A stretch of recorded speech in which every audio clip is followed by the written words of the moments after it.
Hello, everybody, and welcome to another episode of Puck Witches, a Vibe Today's podcast where we yap about all things hockey. Today is November 14th, 2025. I'm your host, Champ, and this is my partner in crime, Saint. Saint, how are you doing? Trying not to get sick. That's the goal for this month. 'Tis the season. All right, well, as always, we have a lot to get into it. So let's jump right in. Saint, we got to talk about it. Oh my god. Listen, I think I'm cursed. I think I'm genuinely cursed.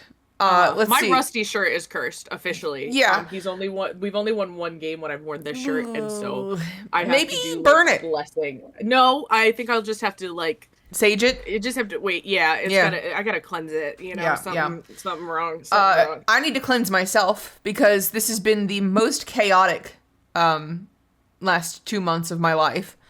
Mm-hmm. With the computer being down, that was fun. Awful for a month and a half. And then yesterday, I got run off the road and had to get my car towed back onto the street. Your life yesterday was a Modern Family episode. Mm-hmm. I maintain that. Yeah. Everyone in my family is very grateful that you're okay. I'm very grateful that I'm okay. I'm just glad the car didn't flip.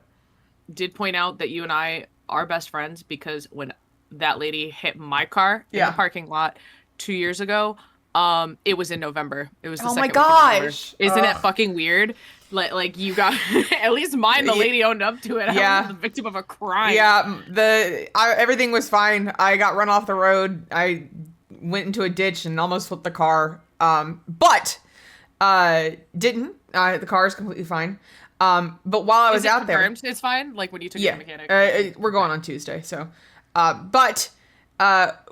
this guy, the cop shows up to take the report and help me get a tow truck out there. And I'm like, oh, yeah, whatever, blah, blah, blah, blah, blah. Yes, I'm dealing with a crime, And my dad's out there and we're talking and chilling. And somehow, as always, hockey comes up. And the police officer kind of comes over and he starts looking at me and he's like giving me side eye. And I'm always like, great, I've committed another crime. I don't know what I've done, but I've probably committed a crime. Yeah, I'm being annoying. Yep. And he looks at my dad and he goes, who's your team? And my dad goes, oh, the Penguins. And he goes, okay. And he looks at me and he goes, who's your team? And I went, Edmonton. And he went, oh, okay. And I said, do you know Puck? And he goes, a little bit. And that, for the next hour, I got to talk about hockey. And that, I wasn't mad anymore. So thank you for Mr. Police Officer for, A, making the time pass faster, and B, helping me not lose my car in a ditch. So that was great. Been a week. It's always been a week. It's not just been a week for me, though. Every week. It's a week. I know. It's so tiring. I know, Saint. Especially because you're not feeling the greatest, but you're not getting sick. I'm not. I'm literally not. I'm just so tired. That's it. I'm just tired. Well, you got lucky this week. Did I? Well, the Pens aren't playing.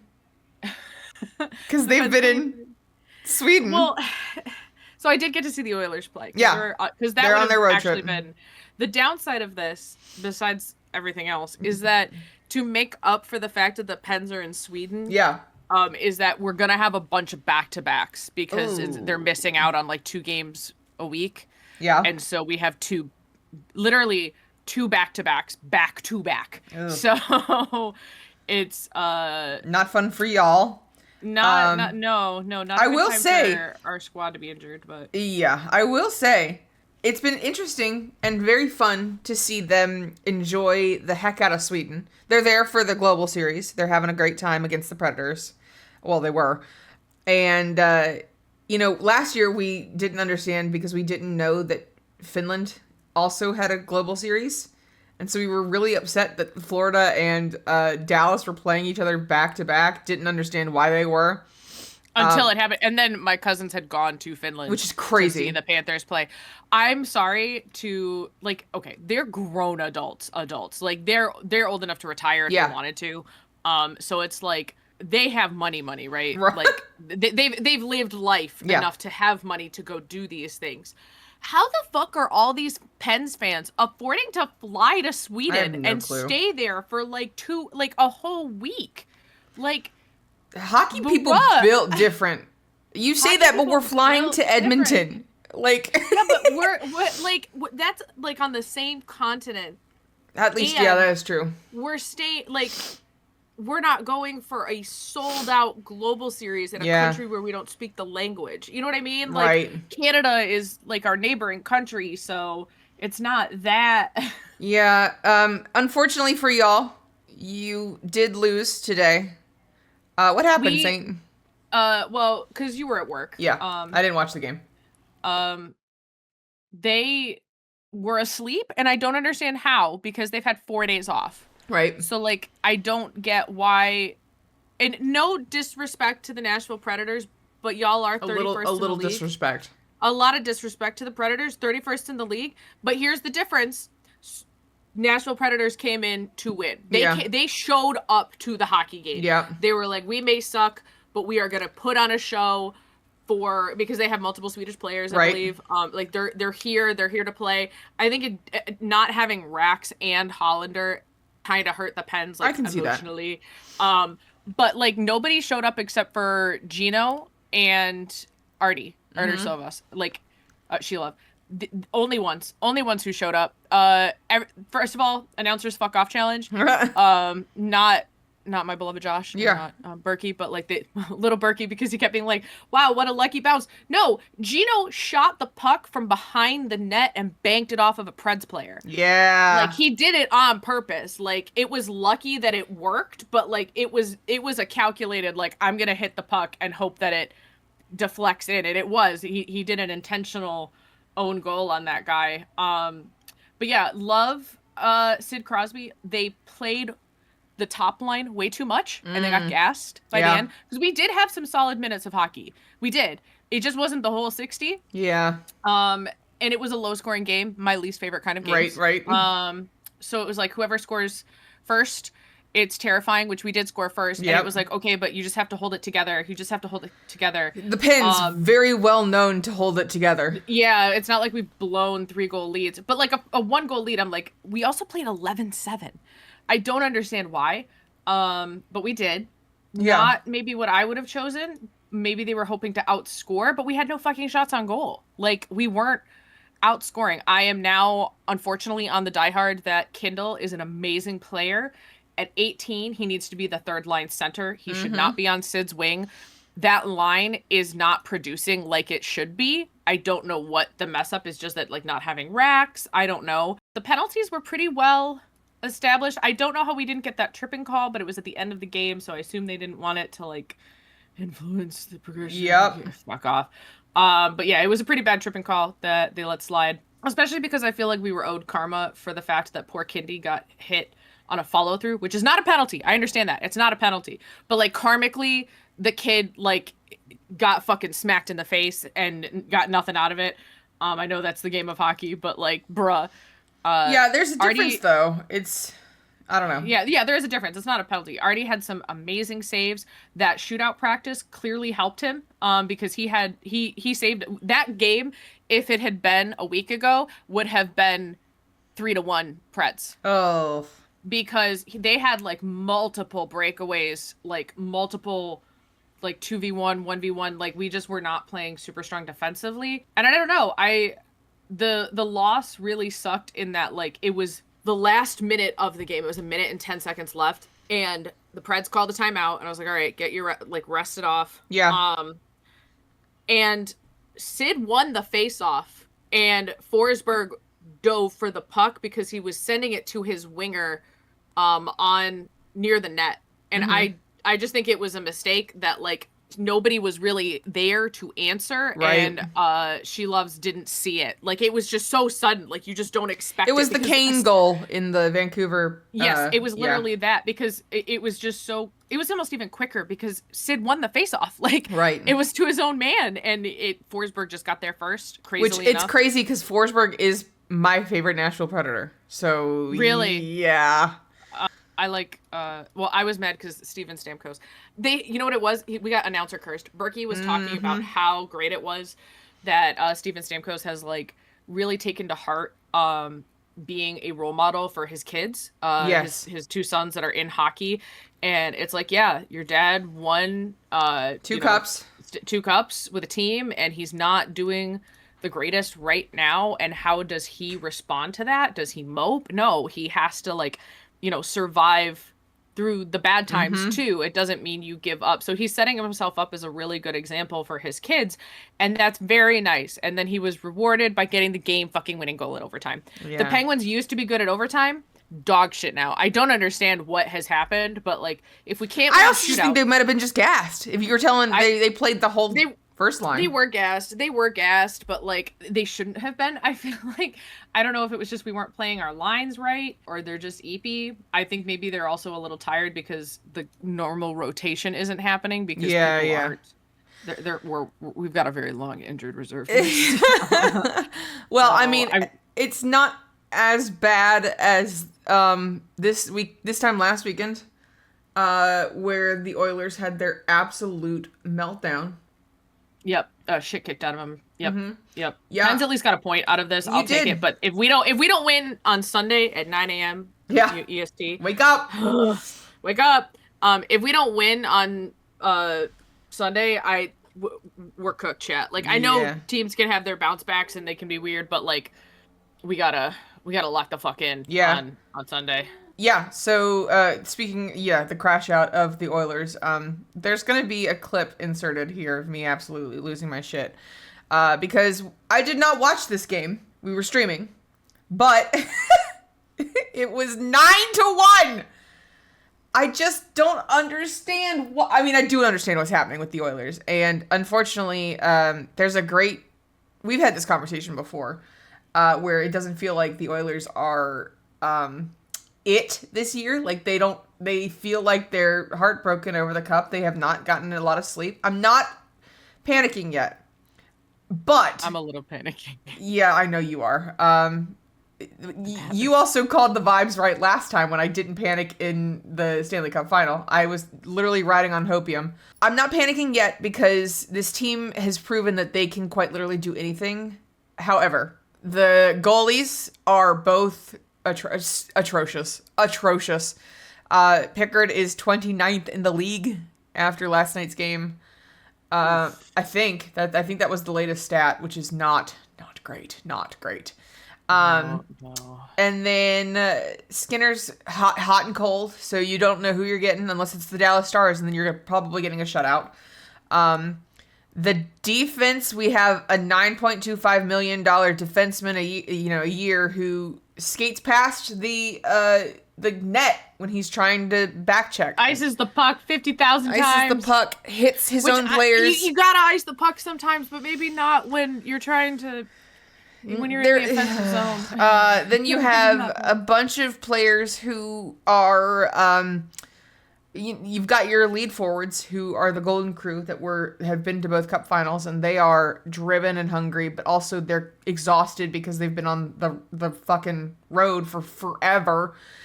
And then you've got the new babies who don't have the same thirst for the Cup. They might. It's just not as it's not as much as the other team. And so I didn't watch the Avalanche game. But I do get notifications on my phone whenever a team scores. First goal, I was like, great, cool, this is how the night's gonna go. And then 30 seconds later, they got the second goal, and I lost it. It's 2-0 in fucking Colorado! What are the Oilers doing? Goodbye. I believe the Avs scored. Lost it. And so put my phone away, because again, I was not dealing with that. I looked back at my phone maybe 30, 45 minutes later, and it was already up 6-0. And I was like, I think this is, I don't even know. And when we first started watching hockey, especially the Oilers, they were on their 17-game win streak. We actually broke that win streak when we went to Vegas. It was our fault. Oops. Mm-hmm. Do we need to stop being fans of the Oilers for them to win? Do we need to just usually... we were doing well, and then it was just... I don't know. Another thing that we've noticed is the coaching is they've killed all offensive drive. If you're trying to be the best defensive team in the league, that's fine. The Oilers, this specific roster is not defensively minded. They are much more, if we score more goals, we will win. Which was the tactic for a while, which was still crazy because we were...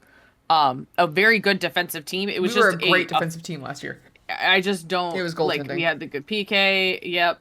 It's the problem when you have we were explaining this to our friends that like we're talking like goaltending for the Oilers is 2 players who were never supposed to be the starter. And I get it. There's a lot of locker room love for Stu and Pix. Do you want to win a cup? You're not going to do it with them. And I understand that Stan Bowman, here's my thing, is people on Oilers Twitter are like losing it right now, which I very much do not blame them. We did win 2 games in a row, but both of them were in overtime, which is saying a lot about how the season is going. And the problem that is that I'm seeing is that people are like, well, you have to trade for a goalie now. And yeah, I want them to trade for a goalie. I think, there's a lot that is said, and I don't doubt that they are making calls, but they're saying that, oh, we still have full trust. Like, there's a lot that goes into being a GM, even though I don't like Stan Bowman. I don't think he's just ignoring it. I do think he's actively out there looking for it, but you don't want a quick fix. That's not going to make anything better. I swear to God, if we get Jari, I'm going to lose it. Well, he's hurt right now. Great. So, cool. Yeah, you really would just be... It's not, that's not a fix. That's not a solution. And, it's not been great. Tomorrow we play the Canes, so that's going to be fun. And, there might be another crash out on stream because I don't want them to lose. I just want them to do well. Yeah, people who watch us for video games do also have to endure like more. We'll just be like dicking around in games like Planet Crafter, and like it'll be a nice chill vibe, and then all of a sudden we'll just crash the fuck out, which like lose our minds. Yep. It happened for some reason. We were playing back rooms like twice, both times the Pens were playing, and I'm like, that's it. Like losing my shit. And there's a monster.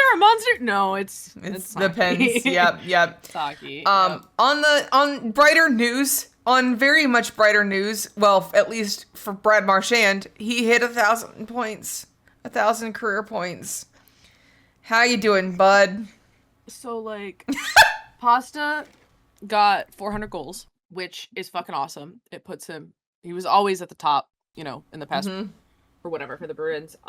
And the bench is cleared for him, which was really sweet. Yeah. Because it doesn't happen for like 400 goals is not like, it's a milestone, but it's not. It's a hell of a milestone. Like, don't get me wrong. It is a big milestone, but it's not like, I think also him being 29 and hitting 400 is kind of crazy. He is not like, in his late 30s or like mid 30s. Like he could very easily see 600 goals.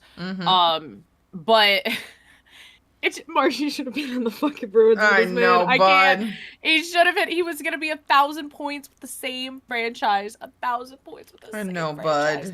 Bud. It also has come to my like realization that Pasta will likely, and I say likely, it's 100%. Yeah. He's going to surpass both Marshy and Bergie. I will say. I'm very appreciative that the bench is cleared for Marshy, and it seems that like he is very well loved there. I think anywhere he went, he would have been loved. I agree. But I am glad that I'm glad that he's happy. That was the same. Could have been on anyone else, but whatever. Yeah. I just remembered that we also have Austin Matthews is out. Yeah, he got hit in the Bruins game. There was 2. Thank you, Pasta, for reminding everyone. You could have done this when we were in Boston watching the Leafs. Yeah. You fucks. Is it us? Are we the problem? Yes, the answer. The answer Unless is there's a blood sacrifice, then me getting hit in the face. Sacrifice. It was just Pens games. So, like, there were two hits.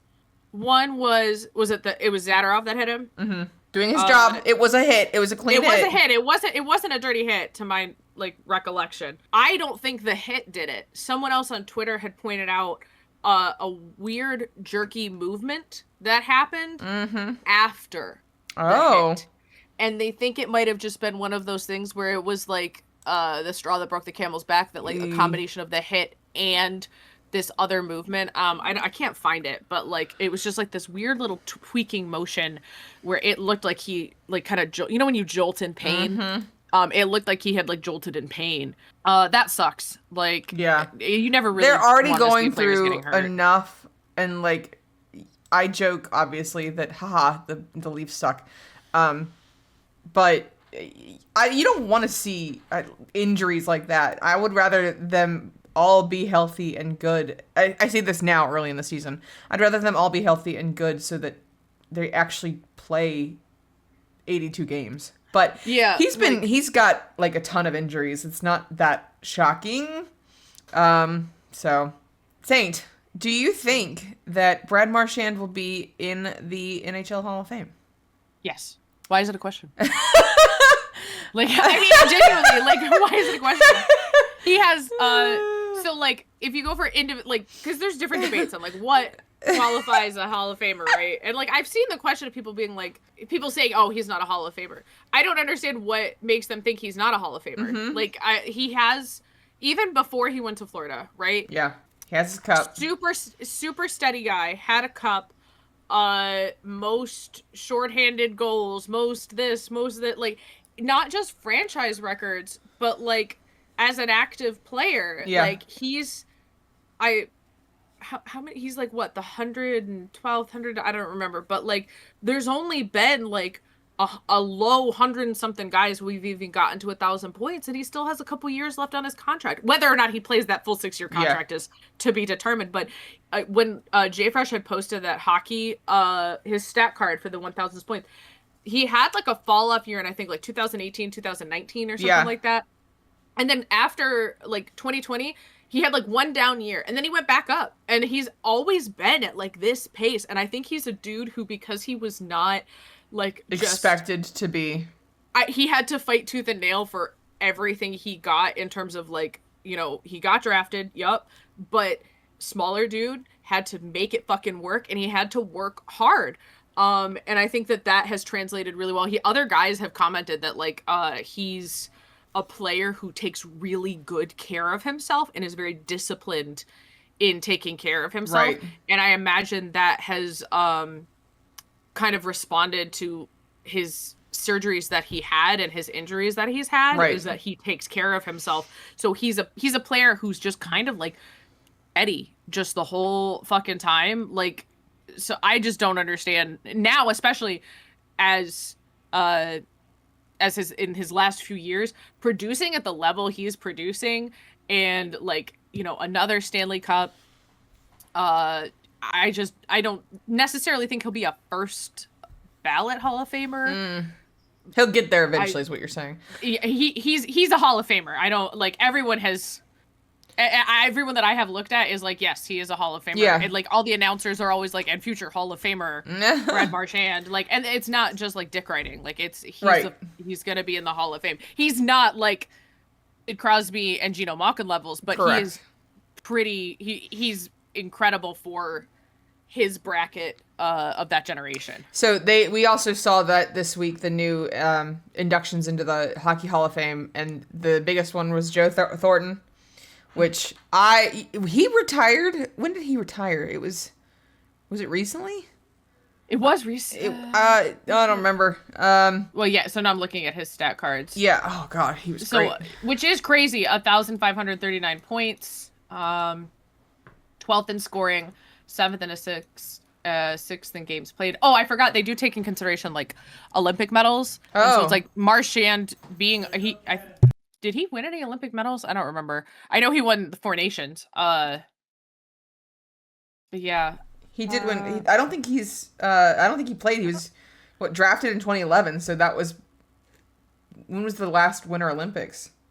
Oh yeah, and then there was that the NHL couldn't play for like what, 1 Olympics, something like that, 2 Olympics. 2, I think. Yeah, because this is, I think this is the first time back since the Golden Goal. Yeah. But Joe Thornton gets inducted into the Hall of Fame, and Chara got inducted as well, which those two were the two people that were not shocking at all. No. They were first. It was just, okay, which year? Yeah. Like, Duncan Keith, who was he retired on Edmonton Oilers. That was really neat. He retired in 2022. And was mostly on Chicago. And then I don't know him, unfortunately. And then, I know the name from being part of like the Chicago like dynasty, basically. And then we had Alexander Malgany.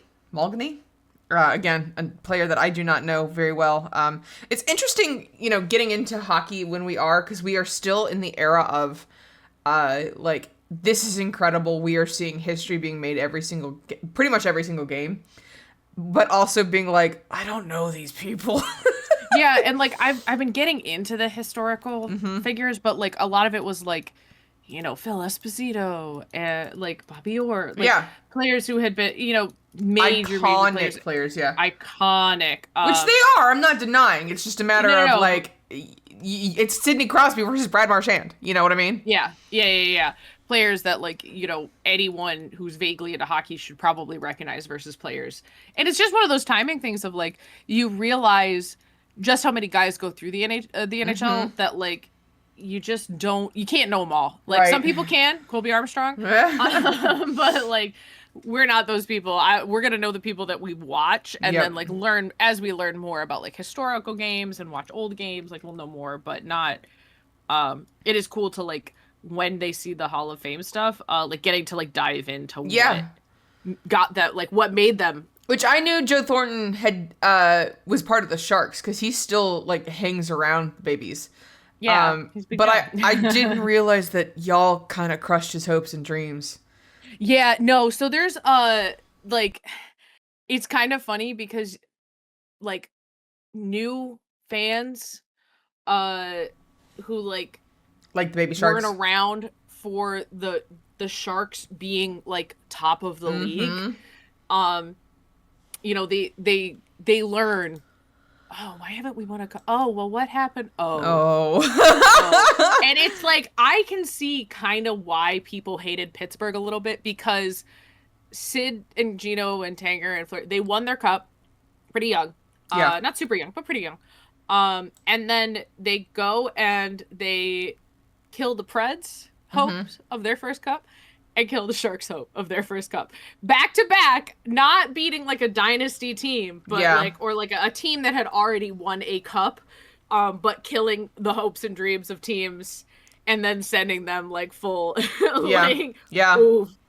oof. That's why it's extra funny to me that like Erik Karlsson, he's like, absolutely not. I'm going over to the Pens. Well, he went to the Sens, and then he was like, Sidney Crosby. Yeah, and he's still in love with him. Our last topic for the start of this show is that PWHL just announced a few rule changes. And this one's controversial. It eliminates coaches' challenges. They can't ask for a review. So it says, in addition to goal review procedures outlined in Rule 37, the CSR official or the on-ice officials may initiate a review of the following scenarios. A missed game stop event in the offensive zone leading to a goal. Scoring plays involving potential interference of the goalkeeper, so goaltender interference. Penalty situations for delaying the game, puck over glass. So it's one of those that they call it those can be initiated by the office or the on-ice officials. But not the team. The coaches, for those scenarios, that's weird. I don't understand. That seems really, really dumb. Like, it already, I don't remember if you, I believe it was the Ottawa game, and it was offsides. Like, it was so offsides, and we couldn't review it. And I remember just sitting there gobsmacked, like, dude, it was so like, it was not like, oh, maybe it was, no, it was offsides to the point that I don't know how the officials didn't fucking call it. Like, it was really, really, really bad. And so I'm like, dude, how can no one, like, I don't know, like, I don't like this, because I just think it's interesting. Point? Like, I wish, well, I don't know, because is it to speed the game up? Is it to differentiate from the NHL? Maybe they're trying it out in the PWHL before they move over to the NHL and do the same thing. No other sport does this. Yeah, I know. If you have something like offsides, you have something like goaltender interference, and you have something like maybe they have an offsides department now that's going to be watching every single thing. Well, that's what I'm saying is, like, unless maybe because it's so small, like, in terms of, like, we're not seeing 6 fucking games played a night. Yeah. You know, that might be it, that they're like, all right, we're going to just review every goal and check for offsides. But I just don't understand, because the video review is such a, like, important part of hockey in all sports. But, like, in hockey specifically, they have entire teams dedicated to, was that onside? Yeah. Do we think there was interference? Do we think there was this? And then the whole point is that I understand removing the penalty for a coach's challenge. I think that it's one of those things where, like, you can see why they want to punish it, but I don't necessarily agree in that it discourages them from challenging goals. And I get that they don't want to just keep taking goals off the board, but like, leaving it up to the discretion of the officials is, after the officials, especially when they don't know. Yeah, exactly. When you miss that offsides, that was so fucking egregious. How am I supposed to trust you? Exactly. Like, I don't know. I do not like it. I also found it interesting that the other rule change that they have is that they are not required to have 3 goaltenders under contract. And you and I were talking about this before the podcast, but it makes sense that they would do this because the NHL has e-bugs. There's enough people out there to They're not e-bug. like, but their e-bugs are not. They have, so you have 2 goaltenders in the NHL, and then you have your AHL goaltenders. You know what I mean? Like, you only ever have 2 goaltenders in an active, like, call-up situation. You know what I mean? Like, what your actual roster is. Mm-hmm. So this, to me, is that they're saying you have to have 3 on the roster. You do. And I think they're doing it because they don't have enough e-bugs. An AHL. They don't have any ASC. Yeah, they don't have an affiliate system. Do they? Like, does the... I don't know. PWHL is so new. And, like, I have opinions on it because, obviously, but I don't know enough about, like, my favorite part about the PWHL is still going to be Jailbreak. If they get rid of that, I will be actually upset. No, I think they've kept that. I'm just annoyed, for me. Yeah. They announced, that Hillary Knight is the new captain. That's exciting. Yeah, exciting. But as someone who was a Boston Fleet fan, they literally just stole my captain and put her to a different team. But don't worry, she gets to wear the same colors. yeah, she does. Yeah, it's almost like she never left, except she's not in Boston. Yeah. That was, I think, because I was enjoying the PWHL, and I will still watch it. Yeah. But it was pretty rough, like, to swallow how badly that draft was handled. Yes. I don't know. Maybe in the future it won't be as bad to look back on. I'm just glad that we haven't had to deal with an expansion draft in the NHL yet. Like, can you imagine if we got the Houston team that we're supposed to get, right? Like, right now. Yeah. And right now. we they lost Connor Brown. I would lose it. Oh, I'd hate them forever. And, like, that's my thing. First of all, the NHL, stop talking about expansions. Shut the fuck up. We don't have enough. Until you start putting the billions of dollars you're earning back into the communities more to start getting us some more fucking goaltenders, yep. I don't want it. I don't want anybody else. Like, Jesus Christ. All right. Well, Saint, do we have a sponsor today?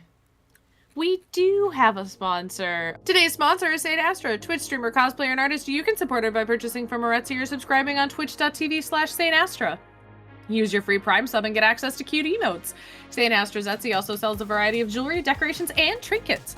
Everything is handmade and crafted with the perfect balance of love and spite. All proceeds go directly to the Saint Astra hockey-related DIY fund.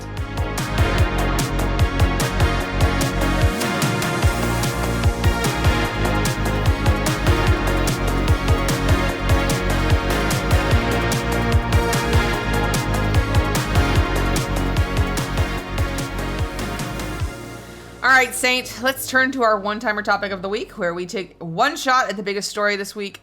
This week's topic comes from Dre Fresh Hockey. You'll hear us mention him quite a lot.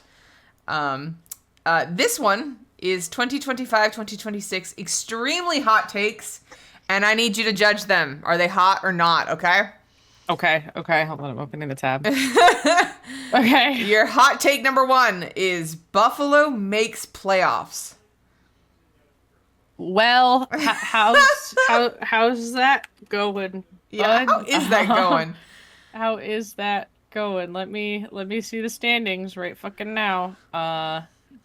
In the division, the Buffalo Sabres are dead last in the Atlantic. Oh, well. In the league, the Buffalo Sabres, because the Predators won, they are now second from last. Oh, no. Is the Flames last? Because, of course, the Flames The are. Flames are. That's what you get for using ChatGPT, Flames. Yep, that's true. That's an interesting one. That's an interesting one. I don't see it happening. No, not it. I don't. I wonder. Like, I know we haven't reached mathematical elimination yet, but like, I just in that shit show that is the Atlantic Division. Right. I guess it is kind of a race to the bottom right now. For like the majority, like. They're not that much worse off than the Leafs and the Lightning and the Panthers. And the Oilers. I just well, in the Atlantic, I just don't see them coming back. I don't see it happening. No, like I just unless they make a big change, which isn't going to happen, I don't see it happening. Another hot take, New York Rangers comfortably making playoffs. Well, that I don't see comfortably. Yeah, I can see wild card. Yeah, I think comfortably. This is a man who watched Mike Sullivan. Again, the Metro is kind of a fucking a mess. Yeah, and it's the War of the Five Kings again. It'll always be the War of the Five Kings. It's gonna be. Here's the thing: if it comes down to the Rangers and the Pens fighting for that last wild card spot, you might nuke the Metro. I'm not even joking. Yep. Fallout 6 takes place in New York City. Yep. All right. Then it'll get rid of the Islanders and the Rangers. I'll be fine. Yep. All right. Number 3, Calgary crashes deep into the lottery. I don't know that this is a hot take. Well, he posted these September 25th. Oh. Yeah. Okay, I did not realize that this was that far back. That's interesting. No. Because it popped up on my dash today. Because he retweeted it saying, because I saw it, but I didn't look at the takes. Right. I just saw his quote retweet where he was like, hey, I'm actually not doing that bad. And like, what do you guys think now that we're like, months into the season? No, this, because I remember when he posted this originally, was his hot takes were, I remember everybody dogging on him for the Buffalo makes the playoffs. Yeah. And like, and then we'll talk about the ones later. But yes, no, so this is his update almost 2 months later, seeing how right he is doing for the season. So right now he's 1 for 3. Calgary has crashed harder than I think anyone expected them to. Yeah, which makes our loss to them on opening night that much more painful. Celebrini 90 points plus Team Canada. If he gets a Team Canada spot, I will be delighted. Going to play hockey with Mama. Going to play hockey with Mama. Here's the thing. He should be on Team Canada. He should. Will he? Correct. Who's to say? Yeah. They tend to favor the veterans. I think it's stupid. I think you should have like 1 or 2 rookies. Yeah. I understand why they want the best of the best, but sometimes you really can't. If he's having this, because he's having a good season. So he said 90 points was his guess. He's at 26 points in 18 games played. Yep. That's fucking crazy. That's great. Like, I can see that might not be an extremely hot take. I think he might make Team Canada. I think it would be good for the league if he makes Team Canada. I think it would be as well. I think Celebrini is going to be a generational player. Yes. He is. It's funny. You look and you'll see like when he breaks these records of like, you know, when's the last time, however old he is, was he 19? He's 19. Yeah. The last time a 19-year-old did this, and it was Sid Crosby. Like that.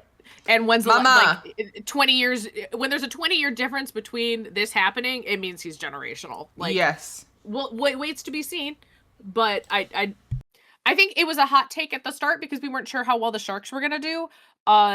Again, taking into consideration it being end of September before the season had started. But I think he's on pace very comfortably. He for is, 90 yeah. points. Very comfortably. The next one we have is MSL. This is a Montreal Habs coach.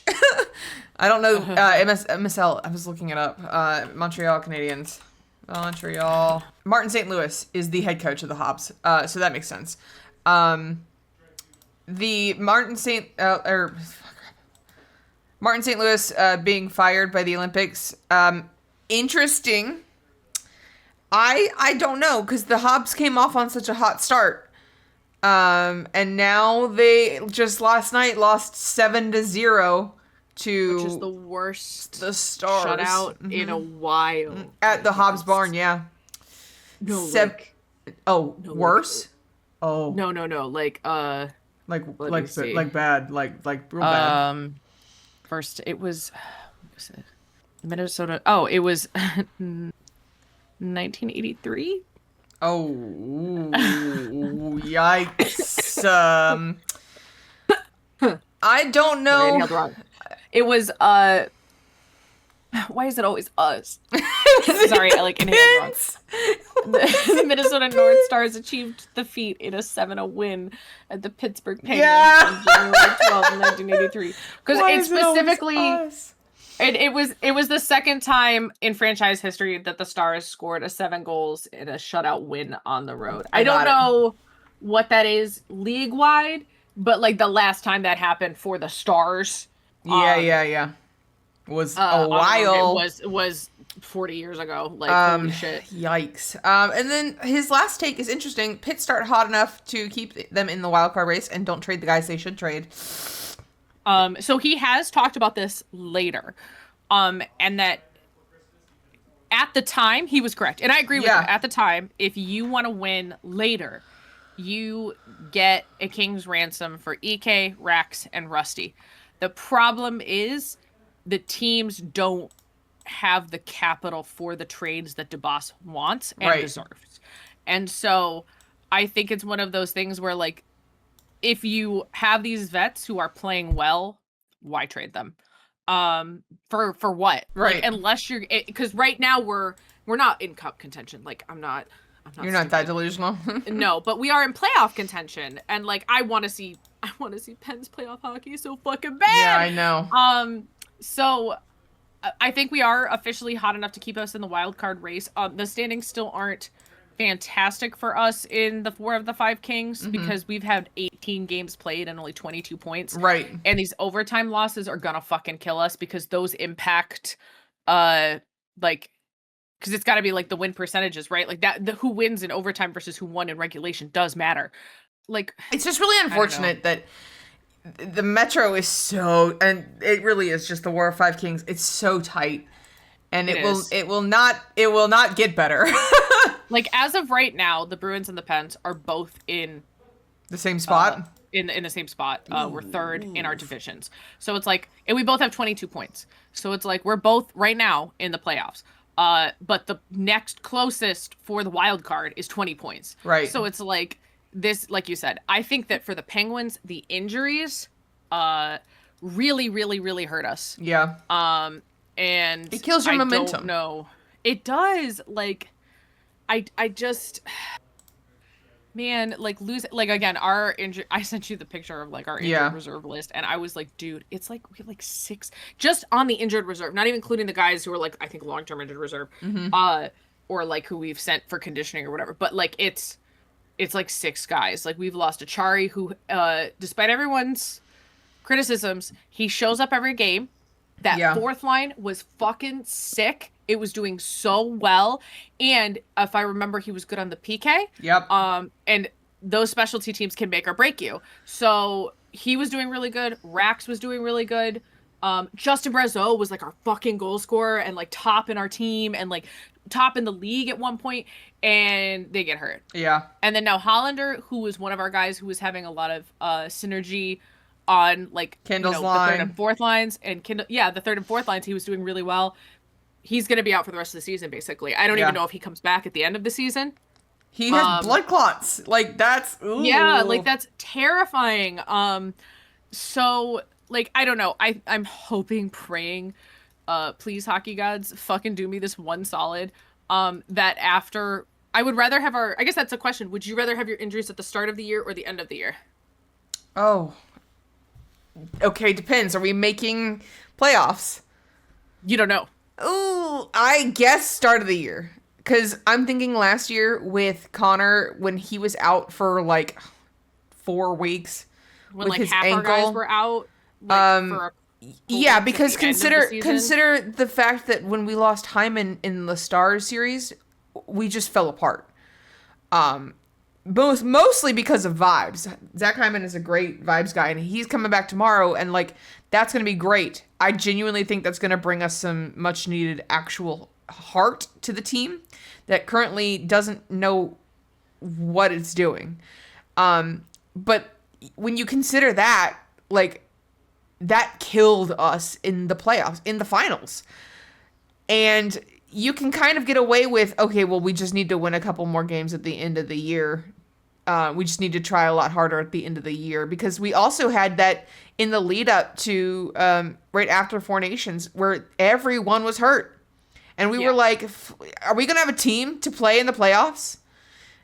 So, yeah, it sucks. But if you can be at least kind of consistent, you know, it's a little less difficult for the Western conferences because there's really good teams and really bad teams. We're like mid-off in the East Coast for the most part, so it's like, I don't know. I would prefer beginning of the year, mostly because if we had won the cup last year and Zach Hyman wasn't around to lift it, I would have been brokenhearted. Yeah. I think I only want that if you're also not going to get these injuries, which is one reason why I know people hate All-Stars, but goddamn, like you said, the hurting from Four Nations. They played harder than I think anybody expected them to. Yeah. Well, and it was one of those things when national pride is on the line. And like for a lot of these guys who weren't able to participate in the Olympics, that was a big fucking deal. And that's what I think I'm worried about this year. But they don't hit as hard. They're not allowed to fight either. Yeah, they're not allowed to hit, like, because I was wondering that too about like Sweden. I don't know this answer. But like I don't know if the Swedish Hockey League follows IHF rules, or do they follow like every other, because every other league is like, yeah, you can fight. But the IHF does not allow it, and it's really weird. But yeah, so I mean, I'm hoping that nobody gets seriously egregiously hurt during the Olympics, because that's what I'm worried about, is that like for us specifically, we have a ton of injuries on our team right now. The rookies just like in the AHL just aren't back yet, like McGroarty, and it's just like, well, we can't. Then what's going to happen is they're going to get healthy in time for the Olympics, and they get hurt at the Olympics, and then we're not going to make playoffs. That's my fear right now, is that I'm hoping that for the players who don't have to go to the Olympics, like Gino, they get bless their up, baby. Yeah, they get their rest. They rest. Yeah, which did kind of happen for Four Nations, where the Pens did kind of go on a little bit of a hot streak at the end of there. Not as much as the year before, if I remember. But still, we had a hot streak. This year. Cause, Was it this year? Yeah, because we went to the Sens game, and it was they. Oh, yeah. We're actually like, playing. Yeah.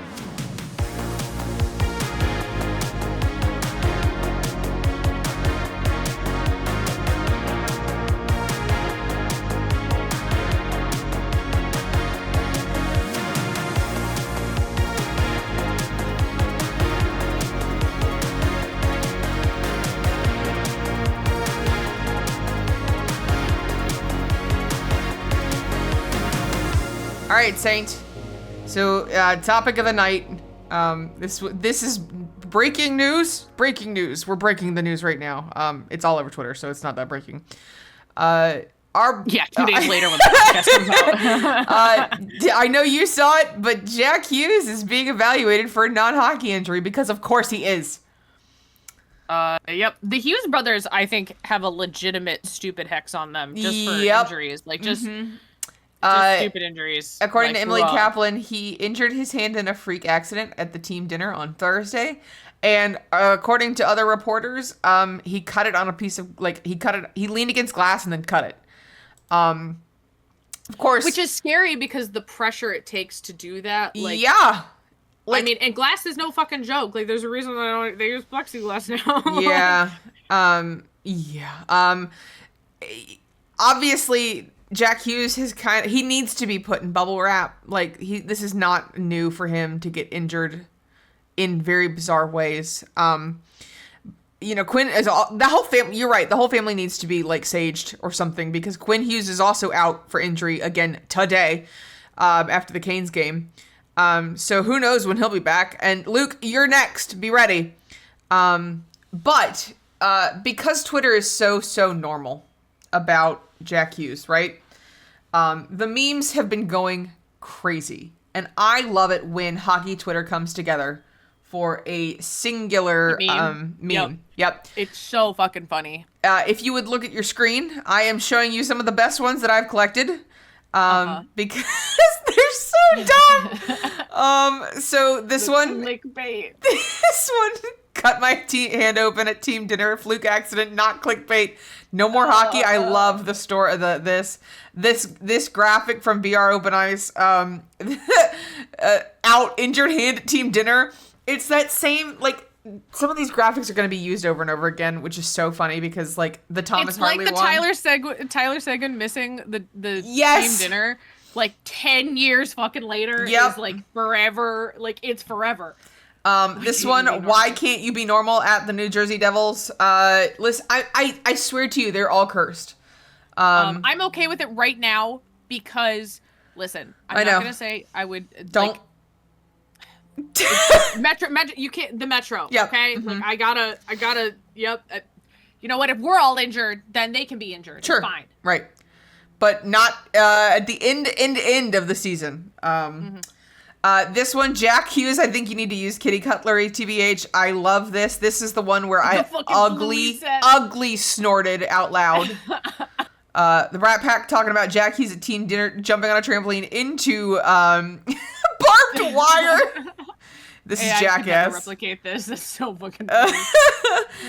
Devils team dinners. This video is just iconic. This is not real, but it could very well be, considering the fact that, again, it takes so much pressure. Exclusive video from Frank the Tank's birthday dinner. It's just a bunch of guys passing a knife, which, again, is the most man thing to do. Yeah, the majority of men do not have survival instincts. Yep. If you're a man and you have survival instincts, comment down below what it is that makes you built diff. The brain cells. This what one. Brain cells do you have that your cohorts don't? This one, I want it to happen because That's so funny. The Devils new uniforms. You've been making the round joke about your cat. Yep. But round bubble wrap is so funny. Jack Hughes at the team dinner. It's this new Ratatouille gif where it's them taste. Have you seen this gif? Him, like, dead in the corner. Oh, it won't load. Okay. Getting word from my sources that this is exactly what happened moments before Jack Hughes' fluke accident. A knife. Yep. My favorite video. What do you get a man that has everything? Dinner with the New Jersey Devils, Hank the Tank, Happy Birthday King.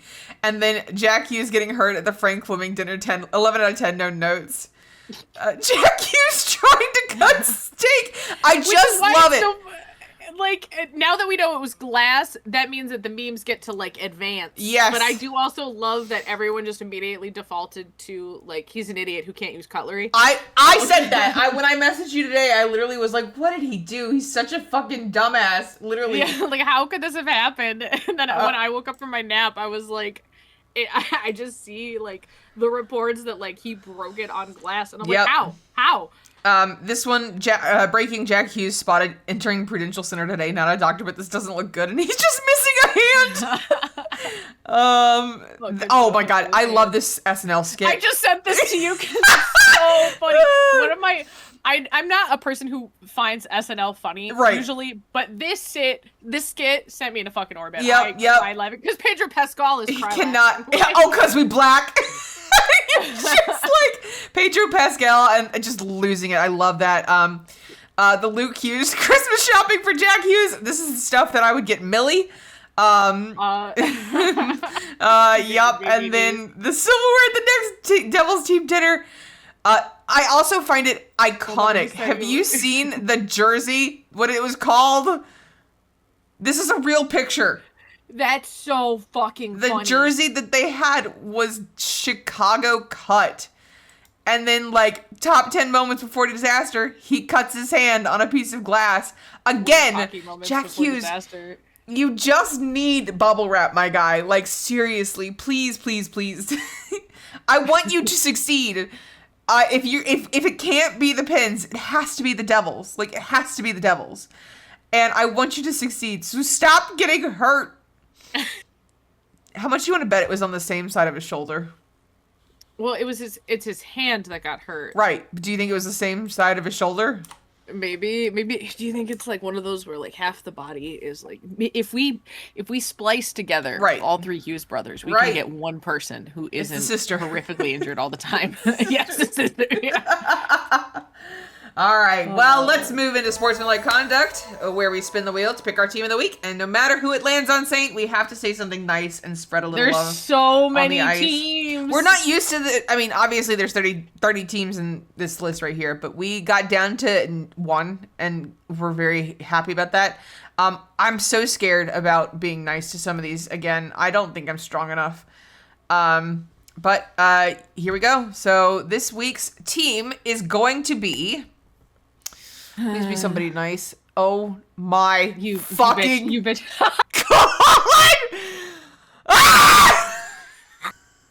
We were talking about the Hughes brothers.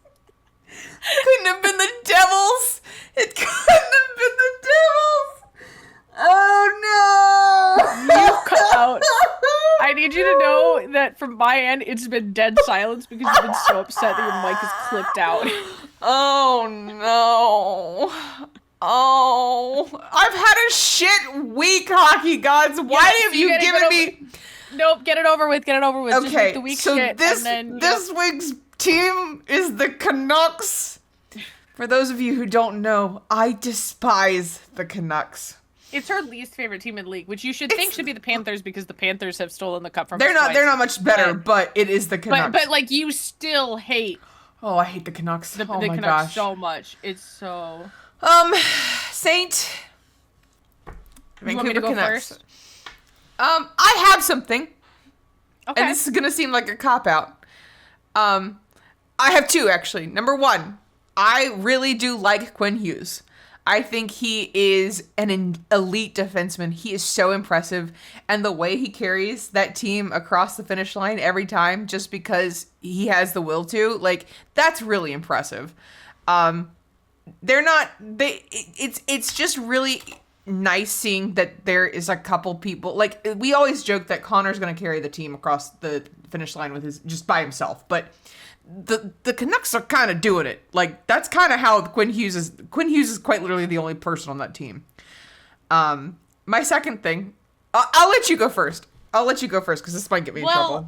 I was gonna say Quinn Hughes a little bit. Yeah. But I have 2 routes. My funny one is I love that their PWHL counterpart is so fucking cool with their logo and their team branding being on point.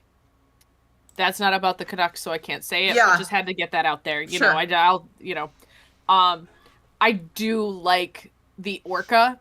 I wish they would lead into the branding a little bit more. Oh, okay. But I do think the Orca and then just the name, like the Vancouver Canucks, is unfortunately like a fun, like team name. I don't think Kota rated it very high. If you haven't watched that video yet, go watch that video of her rating the names.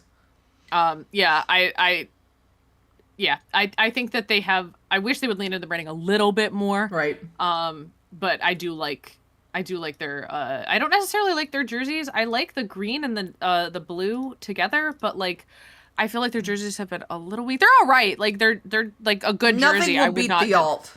Yeah. Nothing will beat the alt. The alt is so cool. Yeah, they're good jerseys. They do have good jerseys. You're right. The like retro one is sick. Mm-hmm. Yeah. All right, you ready for my one that might get me in trouble? I'm so glad you took Evander Kane from us. He's your problem now. Like half of the Canucks are Pens, like former Pens. Like it's like, you know, when you joke about the dog going to get sent up to the farm upstate, yeah, or the cat gets sent up to the farm upstate to live happy. That's what the Pens do with their players, is they send them to the Canucks and you'll go have a land. I'm like, so really? Glad you took Evander Kane. Not our issue anymore. You can have him. I just watched him get like fucking obliterated twice, and it made my entire day. So there's funny. something so great about seeing the player that you disliked the most on your team be traded to the team you hate the most, too. It's great. Okay, that is going to wrap it up for this week's episode, folks. We really appreciate you listening through all of our rants and ramblings. The Puck Witches podcast is released on Spotify and our YouTube channels, and you can join the Night Witches Discord via the link below to talk about the episodes directly, as well as enjoy our other channels. It's full of gamings, hobby, and good vibe. Make sure you're following us over on Twitch, and if you want to support us with a Twitch Prime on either or both of our channels, you get access to cute emotes and extra channel points. If you enjoy this podcast, don't forget to subscribe so you never miss an episode, and follow us on Twitter and Blue Sky for updates. And lastly, don't forget to check out Saint's Etsy or subscribe on Twitch. We love you all and hope the hockey season is treating you well. Champ and Saint, signing off. Stay witchy!